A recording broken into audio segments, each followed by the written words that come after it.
Our speaking order today, I'll start us off, then we'll hear from Salt Lake City Councilmember Ana Valdemoros, whose neighborhood this is.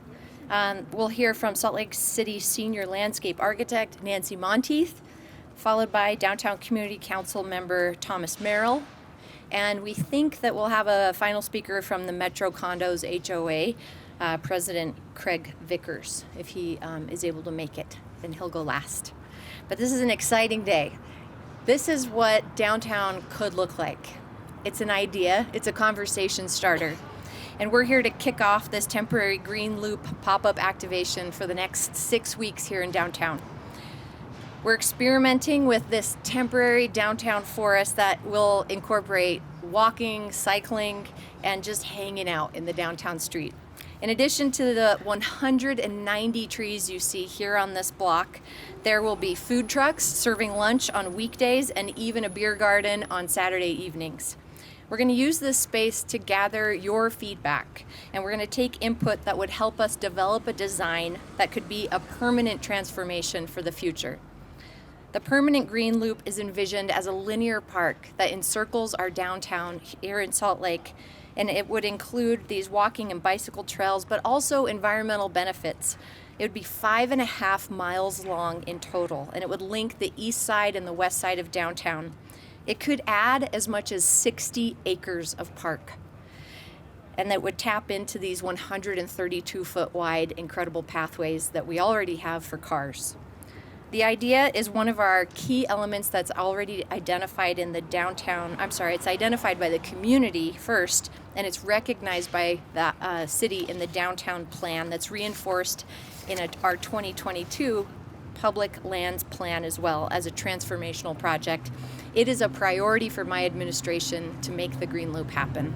Downtown is adding residents at a faster pace than any other part of the city.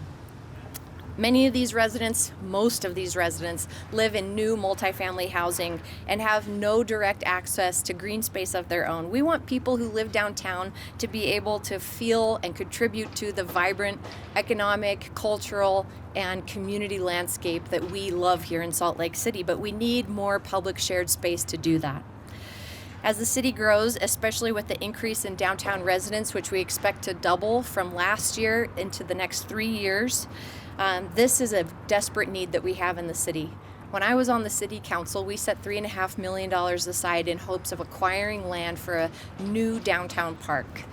Of course, the market continued to escalate, and being able to acquire a significant enough piece of land to make a park was never a reality.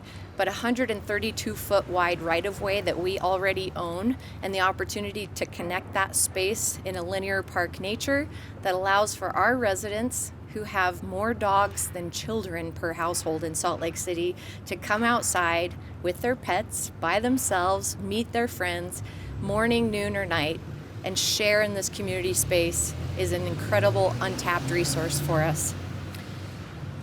This installation, as I said, includes 190 trees just in this single block, but if we do the math of that 5.5 mile potential of the Green Loop, we could add over 10,000 trees and shrubs to our downtown core. The permanent Green Loop could also focus and would focus on providing safe and comfortable and attractive corridors for people to move along the linear parkway, not just on a single block, but all the way through downtown. So again, this pop-up block doesn't represent the specific design. It's a concept, it's a conversation starter. We want to know what you think of it. And for the next 6 weeks, as residents and people visiting downtown come downtown and experience this place, please talk to the city employees who are going to be collecting your feedback, which can help us figure out what a permanent installation could look like. Thank you for being here today, and I'll turn it over to Councilmember Valdemoros.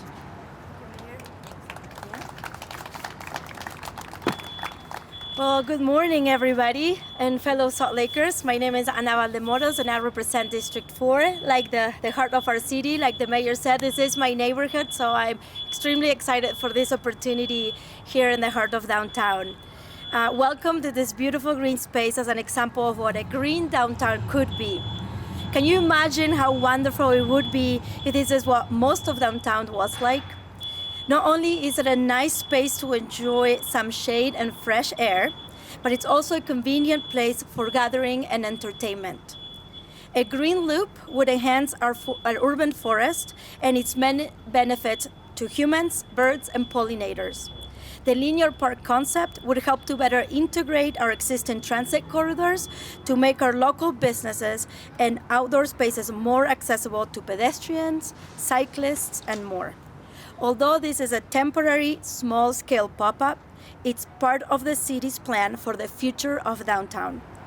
We encourage you to spend some time here over the next 6 weeks and enjoy the events, the food trucks, and activities planned over those few weeks. All events are family friendly, so bring your loved ones and spread the word about this pop-up park. We definitely want to hear what you think as we look to add a permanent green loop downtown in the future. As always, representing this incredible district is an honor. I hope to see you exploring this green space. We're gonna have cafecito with Ana in a few weeks, and I really want to hear about what you think. Give us your feedback, good, bad, whatever that is, but we really need to know and understand if you're gonna love this or not. So thank you very much. And with that, I am going to ask Nancy Monteith to come over and say in a few words. Thank you, Nancy. Thank you, Council Member. Hi, I'm Nancy Monteith, the Senior Landscape Architect with Salt Lake City. And I just want to talk a little bit about the process and the goals for both the pop-up and for the project itself. So as a landscape architect, trees are a major building block for creating spaces for people, for wildlife, for the better of the environment. But as you can see, if you look at some of the trees that are on the side here, trees in the urban environment often suffer. The average lifespan is 7 years, and that's because they are often, they don't compete well with all the other needs that happen within the urban realm. So there's a lot of spaces, or a lot of uses that are required for this space. And in that design goal, I also want to acknowledge the project team that has been working to advance the Green Loop for months and years. And those include my colleagues. We've been meeting regularly in the departments of transportation, public lands, urban forestry, the urban designer and the planning department, public utilities, and the RDA, and who have been collaborating quite on this project for a long time, and it truly is a city project. The goal of the Green Loop is to integrate more green space into a central downtown location. Green space that offers shade and respite from the urban environment, adds resiliency through better stormwater management, and mitigates the urban heat island. Trees are by far the best and most cost-effective solution to climate change and the urban heat island. Every dollar invested in them returns nearly $5 back in benefits. They cool spaces, they take up carbon, they mitigate stormwater, they clean air. They also contribute to creating a comfortable, beautiful, and attractive human-scaled urban environment. This space in the middle of the street provides spaces for trees to grow to their full potential of a 30 or 40-foot canopy. Large canopy trees that we rarely see downtown due to the many constraints such as hardscape, underground utilities, and general lack of space. The typical space, or the lifespan of the tree, is really only 7 years. In this space, right here, they could grow to their full potential. Many of the trees that we've brought down here, such as the American elm, redbuds, maples, lindens, horse chestnuts, and cottonwoods, could grow to create this beautiful shaded space. The goal of the temporary installation is really to start the configuration. And as has already been stated, it is not the exact design or attempts to be. It's really to put a collection of ideas together so that we can get responses. So we have spaces that are a little more passive, a place for contemplation or an intimate conversation. What you're standing on here is a badminton court, but it's the same size as a pickleball court. And then behind us, we have an event space, and then we'll have a space for food trucks. And all of that will be kind of considered in the whole 5.5 miles. And specifically in 200 East is what we're looking at in the next year. So this temporary installation is about experiencing some of these ideas in the Green Loop. And we want you to come down and to provide us your input, both the skeptics and the supporters. What's important and what should be and what should not be included in the final design. Already we're seeing how this temporary project is making it easier for people while still accommodating the needs of transportation and emergency access. What are the other critical functions and where is access needed? How do we balance places for people to gather, places for nature, solitude, and reflection? Every comment we've heard from the adjacent neighbors and the downtown workers and the city services is already informing our design thinking and we've adapted this design to meet those needs. And it's great to get that at the beginning of a design process. And finally, I do want to thank also our project partners on this, without whom this project would not have been possible. Tim Sullivan, with his team on Township and Range, has been instrumental as the consultant on this project. Super Trees and Biograss did a miraculous job of getting everything installed in less time than we thought. And then WinPED's team with facilities is going to make this project possible through the daily stewardship of the trees and making sure they get the water that they need. The Downtown Alliance has been a great supporter and also counseled us on how to manage a temporary project in the street. They have a lot of experience with that. And their ambassador program is also going to be coming through on their rounds. And also the Park Ranger program from Public Lands will be here as well. The Blocks program with the Downtown Alliance has partnered with us on programming, and there'll be music here on Wednesday nights. The Food Truck League will be here every day for a weekday lunch. And then the public library is going to take up space in one of the containers, and Roja Brewing will be here on Saturday evening along with music and other things. So we could not have done this without all these partners. And what is great is that this project, before day one, has already brought so many people together to think about how we can create a more livable Salt Lake City, and we're just getting started. So we invite you to experience this temporary forest downtown, meet a friend or a colleague for lunch, stop by for an after-work concert on a Wednesday, or drop in on a Saturday evening for live music and a beer garden. When you do, talk to us, share your perspective on a plan that could transform the city. Thank you. And I'll turn the time over to Thomas Merrill. Okay, so yeah, Tom Merrill. I serve on the Downtown Community Council. I also happen to be the HOA president of my building that's just a couple blocks from here. And but most importantly, I'm a downtown pedestrian, and I'm raising 2 little pedestrians. And we couldn't be more excited for something like this to happen.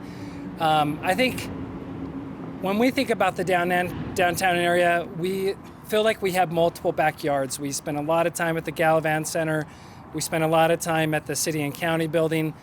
And now the federal courthouse has a great lawn, but we really need every inch that we can. And I think what I especially love about this project is we're kind of taking back the streets. I like how the mayor referred to this as a pathway, because it kind of reminds us that this is for all sorts of activity. And we know that if it's built for pedestrians, it can really accommodate lots of other kinds of downtown activities. So we're very excited to kind of see this experiment play out. We will be taking advantage of it. And we just want to reiterate our support. In fact, what we are probably going to do for our May meeting, every month we have a Downtown Community Council meeting on Wednesdays. We just happen to conflict with a musical event that's going on here. And so we thought, well, if they have seating, maybe we just hold our meeting down here. So I think that's a lot of what you'll see happen when you have spaces, is that when you have them, people will kind of fill it in. And we want to be a part of that. So thank you all for being here, and thanks for letting me say a thing. I think now we're going to turn over to Craig. Oh, here he is. Okay. All right. Well, I'll just get out of the way. Yeah, my name is Craig Vickers. I didn't know I'd be speaking to cameras, but so I live here in the Metro. It usually looks a lot better than it does right now. But I've been here for several years, and other than the occasional event at Washington Square, downtown has always felt kind of sleepy. You know, everyone leaves work around 5, 6 p.m. and then it's kind of dead with the exception of the bar district. If there is an event going on here, if you come down here on a Saturday or Sunday, it's pretty slow. So I'm pretty excited about making this a more vibrant heart of downtown that brings people and really just, you know, for people that both live and work here. I'm excited about the food trucks. I'm excited about everything else. Things that, you know, I generally see in other cities when I travel. The wide streets are nice, but at the same time, I don't think that every block needs to be a 5-lane thoroughfare.